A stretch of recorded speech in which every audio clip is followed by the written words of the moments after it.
So we've got the founder and chair of 30 Percy, Louisa Mann, so much more than that as well. I don't feel like I can do justice to her properly with my introduction, who's going to end today's event and give us her final speech. Thank you so much. Thank you. Right. I'm conscious that we're nearing the end of quite a long day, and everyone's probably ready to peel off to the pub. Also, so much has already been said, and honestly, I'm not really sure what I can add. But here I am, with my 2 6-minute slots to simply tell just my story. Before I start, I feel it's important to clarify that I'm here today in my own capacity, not representing my broader family or family office. Simply as a middle-aged woman, sharing my story, my feelings, my thoughts in relation to being, I hope, a good ancestor. My slot today is to talk about my progressive wealth journey. This already makes me feel a little uncomfortable, a feeling that has pretty much dominated my journey. My immediate response to seeing the title was to unpick it word by word. Progressive. It's all well and good, yet I've come to realize that transformation that's really needed, and I'm absolutely still on the journey. Also, I feel it should be acknowledged that I have the opportunity to speak about being progressive, rather than those who fully understand why and what needs to be transformed, because they live it. Wow, that's my privilege in action. Wealth, a loaded word indeed, tends to conjure up a jumble of feelings in people: admiration, shame, envy, embarrassment, privilege, lucky, discomfort, responsibility, pride, and even fear. Journey, well, this one never ends. A long, continuous journey of ups and downs, more of an expedition of a lifetime, which raises questions like, where am I going? Where are we going? Why there? What will we need? Who might travel alongside us? And who will we ask for advice? Journey part 1. Anyway, back to the task in hand of sharing my progressive wealth journey. I embarked on my journey about 12 years ago after the death of my father. However, this as an introduction already feels like I'm in danger of falling into the trap of my wealth story being all that I am, all that matters. It's really not. I had a life before. Up until my early 40s, I was a mother of 4 sons, partner to my childhood sweetheart, a friend, a daughter, a sister, on my own terms, living a relatively ordinary life in southeast London, away from where I'd grown up. Now I'm a grandmother of 4, nearly 5, but it has to be said, not on my terms anymore, rather on my grandchildren's terms. My life before children. My parents came over from Scandinavia in the mid-60s, settled down in the English countryside, and worked hard at integrating into country life. At that time, our Scandinavian culture was considered rather odd, long before there was any interest in hygge. My father worked hard, that word hard again, travelled constantly, and was exceptionally driven to prove himself in business, and he did, by growing the family business into a global organisation, employing many thousands, something he was extremely proud of, understandably. In the meantime, my mother, brother, and 2 sisters lived in a parallel world of school, friends, and home life. We were brought up to work hard, be independent, humble, and kind. At 17 years old, I left home in the countryside for South London. It was the mid-80s, and South London was rough around the edges, but I absolutely loved it. I had the space to be my own person.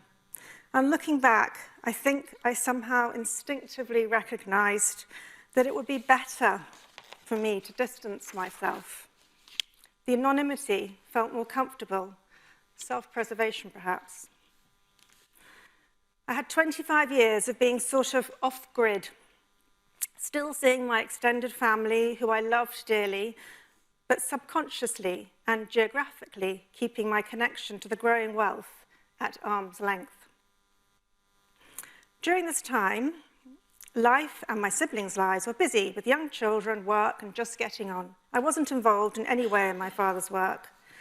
Ultimately, I think it may be this backdrop that contributed to me questioning the mystical world of wealth we were plunged into when my father died.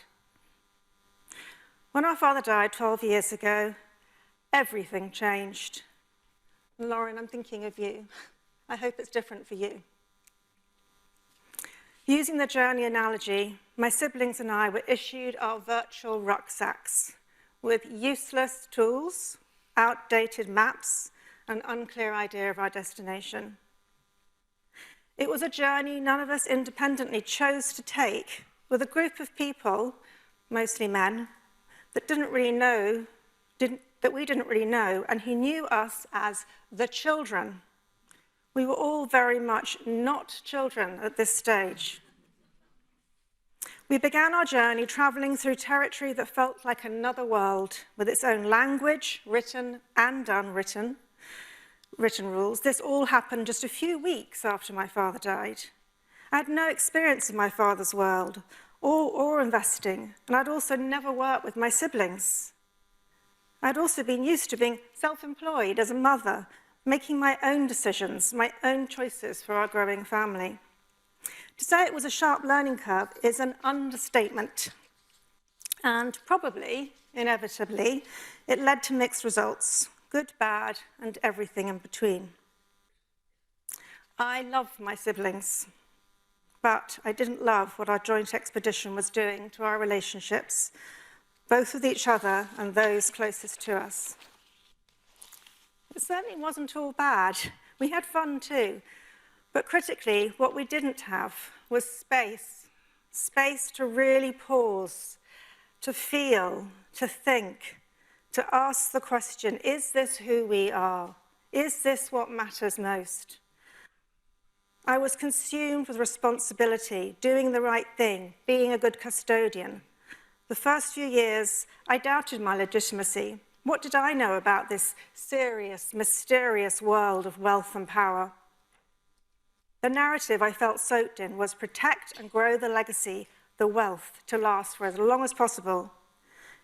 Any alternatives were dismissed or delayed and left me feeling I was disrespecting the legacy, being disloyal to my dead father and the future security of my family, and generally being naive at best and irresponsible at worst. Questioning the status quo is not a comfortable place to be. It taps into your sense of belonging. But wealth should not be what unites us. I was oftentimes overwhelmed, overpowered, overtired, and overstretched. And on more than one occasion, I was almost lost in action. But when it came to it, something stopped me walking away. It was not okay. There must be a role I could play, a possibility to use my privilege, to lean in. What else was possible? Life changes, circumstances change, the world changes, and as a result, the answers need to change too. Maybe, just maybe, distance from my father's world for a formative chunk of my life enabled me in time to question the existing dominant narratives. What I had been experiencing felt so disconnected to life, to what matters, to personal identity, to the state of the world. The question I was holding was, what should I privilege with my privilege? All this storytelling feels really indulgent.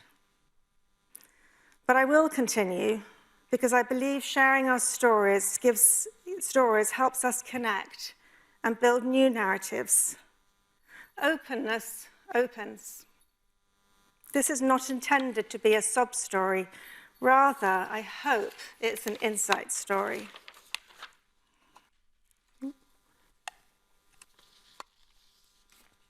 Journey Part 2, the shift. About halfway through our expedition, we went through some very stormy weather, resulting in some significant structural changes. It was technically complex and an emotionally tough time. But for me, it opened up a new world, a shift, where the burden I felt could be lifted, making space for new possibilities. As a result of this time, I, along with Jen from our family office, were tasked with exploring family, philanthropy, and impact more broadly. At that time, we both had a growing sense of unease around the world of investment and private wealth. We just didn't fully understand why. Under this guise, we became very, very distracted to how the whole portfolio was being invested, as well as the possibilities around alternative approaches to philanthropy. A close alliance was formed. During this process, and others that followed, we were super fortunate in gaining invaluable exposure to alternative narratives, insights from those closest to the issues. Our first inquiry for the new foundation was named Rebalancing Economies, a world we were already connected to through the investment portfolios.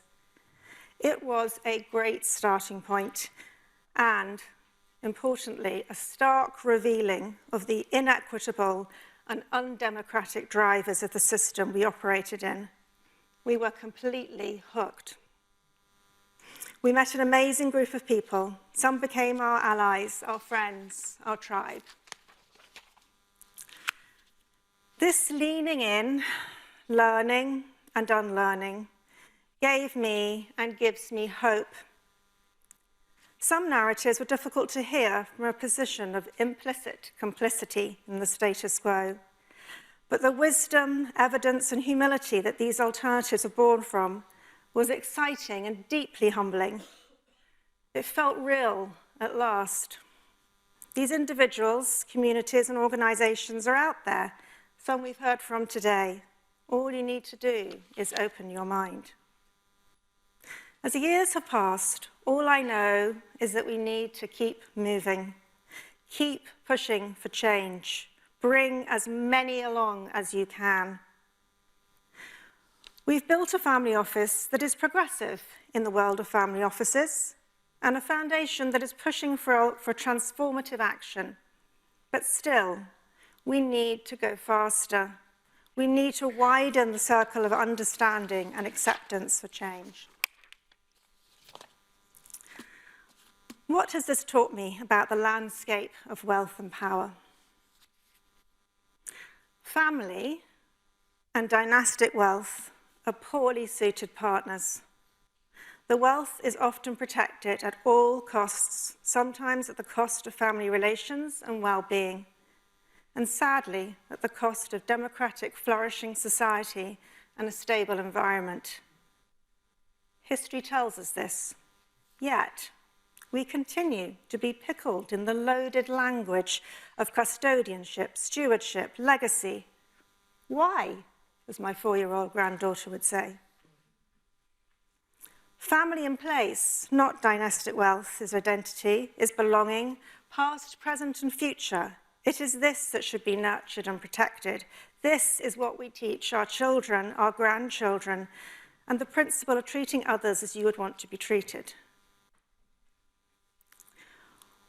When protection of wealth is conflated with love for your family, your community, it must be decoupled. Wealth is simply money, power, and privilege. A tool or a weapon. As a tool, it generates possibility. It gives you space to make mistakes, opportunity, and security for a chosen few. As a weapon, it keeps the have-nots out while protecting the haves. There is a magic money tree for us. It grows in the orchards of finance, business, law, tax loopholes, and is fertilized by certain media. It depletes the soil. In addition to that, we have our philanthropy comfort blanket that keeps you cozy, not forgetting ESG and impact investing, yet another comfort blanket that we've layered on to smother any underlying discomfort with wealth accumulation at times of runaway inequality, climate and biodiversity collapse, and social injustice in all forms. I say this as a trustee of a foundation that I'm really proud of, and as an advocate for investing in community and ecological wealth, but authentically, with a sharp eye on the flows of capital and extractive behaviours.